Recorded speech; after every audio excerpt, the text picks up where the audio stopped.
Been happening since the beginning of Christianity. As I was preparing the message this week, I thought I would pull down Dr. Criswell's commentary on Matthew and see how he handled this passage.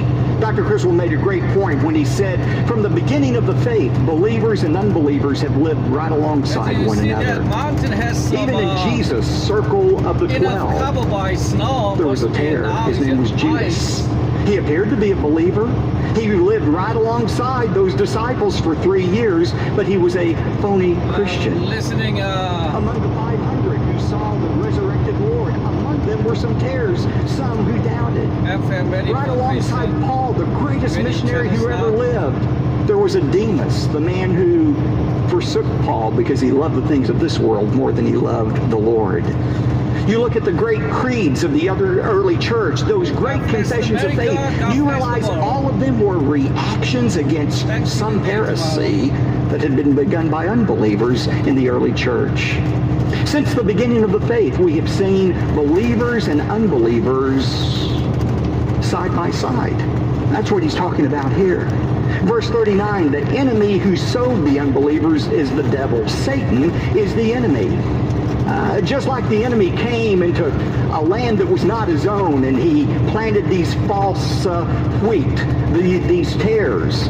So this world really doesn't belong to Satan. It's God. But Satan is the great transgressor. He is the one who has come and tried to destroy what God is doing. The harvest, that represents the end of the age. I'm close to a small city of Perry, Oregon here. About 5 minutes from here. It's not at the rapture, as we'll see in a moment, but when Christ returns at his second coming to set up his kingdom on the earth, that's when this judgment takes place. And notice also the reapers, the one who separate believers and unbelievers, are the angels. That's the meaning of the parable. Look, verse 40. Therefore, just as the tares are gathered up and burned with a fire, so shall it be at the end of the age. For the Son of Man will send forth his angels, and they will gather out of his kingdom all stumbling blocks and those who commit lawlessness. This is the judgment that will occur when Christ comes back to earth. Remember, when Christ returns at his second coming, it will be at the end of the Great Tribulation. And at the end of that 7-year tribulation, on the earth there will be some Christians who survived that tribulation. These will be men and women who were saved at the beginning of the tribulation.